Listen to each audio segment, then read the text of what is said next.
When my memory started slipping, I decided I had to change how I was eating. There was just one problem.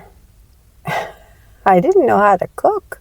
I gave up processed food and realized I had no idea how to feed myself. No pasta, no packaged meals. I stood in my kitchen thinking, what do I even make for dinner now? For most of my adult life, my married mom life, I thought I was doing fine. Pasta, jar sauce, maybe some frozen vegetables, easy. Some years later, after eating this way for decades, after my girls were grown and gone out of the house, my mind started slipping away, and I wanted it back. Oh, I would try anything. And one item looming large on my desperation list: eat better.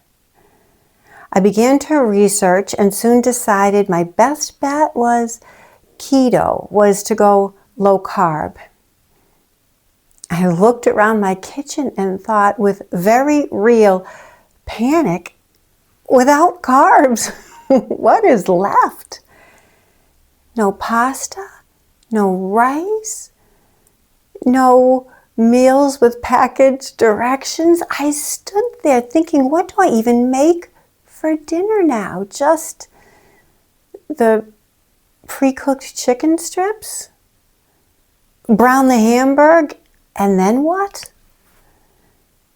That's when it hit me. I didn't know how to cook. At 60, I did not know how to cook, not without packaged directions. So I learned. Weird ingredients found their way to my grocery basket. Erythritol, xanthan gum, riced cauliflower.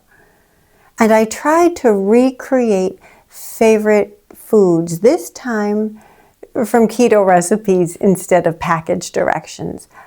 I made keto meatloaf with almond flour, cauliflower tater tots on the side, and even homemade ketchup.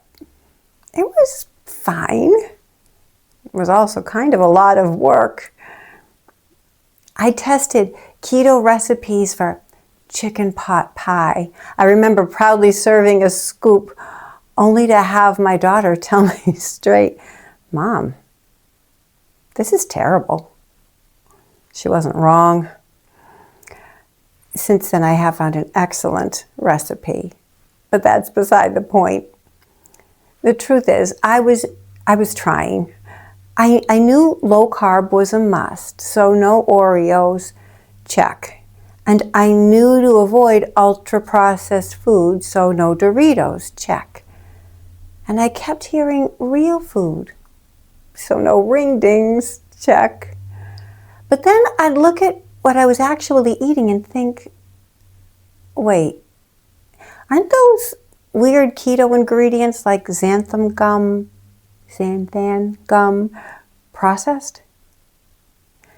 And aren't heart-healthy whole grains real food?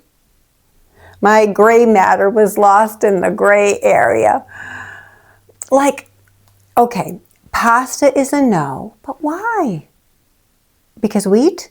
Because grains? Because it's formed into cute little sauce-hugging shapes? What about the expensive gluten-free chickpea pasta I can buy at Whole Foods? What about that? Oh, I really had no idea what I was doing. I struggled in confusion for months until finally it clicked. The turning point for me, I finally stopped trying to follow all the food rules and instead asked a better question. What does my body actually need? Oh, and that answer was simple. Protein and natural fat. And from then on, I remember thinking, if it's not protein or natural fat, why am I eating it?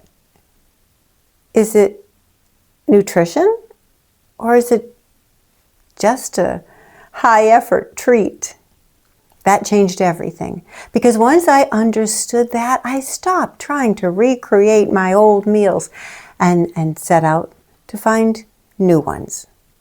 And I realized there was food to eat in my kitchen. Simple food, real food. I just hadn't been taught how to see it or, how to cook it. And if you are standing in your kitchen thinking, no ultra-processed foods? What do I even eat? Well, I remember that question. I remember that feeling. I get it. I went through months of confusion, wasted time, wasted money trying to figure it out. So I put together something simple that walks you through this confusion, this transition. It's called a 14-day Clear Mind Reset. And I talk about the basics of eating protein and natural fat, how to make that transition from convenience food to real food. I share simple menus, simple recipes, a grocery list. Because you do not need months of trial and error standing in your kitchen wondering what to eat. And if you're already ahead of me on this, well, tell me, what are you eating these days? What's your go-to real food meal now? I recently discovered Chef's Blend burgers. Oh, I know, so good. Thank you for your time today. Let's all stay strong, wise, and good. Eat real food for real health.